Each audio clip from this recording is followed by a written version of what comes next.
नमस्कार. चला आज पण बनवूया एक झटपट रेसिपी. आता नवरात्र येतच आहे, त्यामुळे उपवासासाठी काही ना काही गोड पदार्थ घरामध्ये बनवलाच जातो आणि नैवेद्यासाठी सुद्धा काही ना काहीतरी गोड पदार्थ आपल्याला लागतोच. त्यासाठी आज आपण बनवणार आहोत तुपातील शिरा. आता गॅसवरती एक कढई ठेवून घेऊन कढई व्यवस्थित गरम झाली की त्यामध्ये एक वाटी रवा आणि थोडंसं तूप टाकून व्यवस्थित रवा लालसर होईपर्यंत भाजून घ्यायचा आहे. रवा व्यवस्थित भाजला गेला की आपण त्यामध्ये थोडंसं गरम पाणी घालणार आहोत. रवा व्यवस्थित भाजून घ्यायचा लालसर सोनेरी रंगाचा होईपर्यंत. रवा जर कच्चा राहिला तर शिरा अजिबात चांगला होत नाही. त्यामुळे रवा मंद आचेवर लालसर रंगाचा होईपर्यंत भाजून घ्यायचा.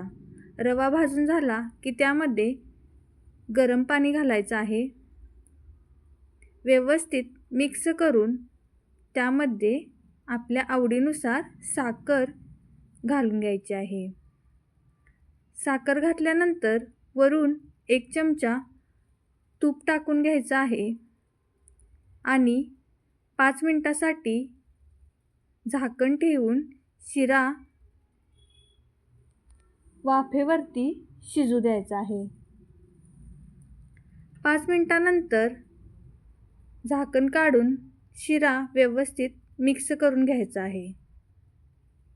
खाण्यासाठी तयार झालेला आहे गरमागरम वाफाळता असा मऊ लुसलुशीत तुपातला शिरा. यामध्ये तुम्ही ड्रायफ्रूट्स ॲड करू शकता किंवा तुम्हाला जर पायनॅपल शिरा किंवा दुसऱ्या कोणत्या फ्लेवरचा शिरा बनवायचा असेल तर तुम्ही त्या फ्लेवरचे क्रश वापरून तसा शिरा बनवू शकता.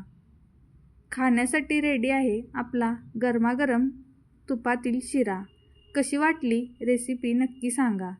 अगदी 10 मिनिटात तयार होणारी ही रेसिपी आहे.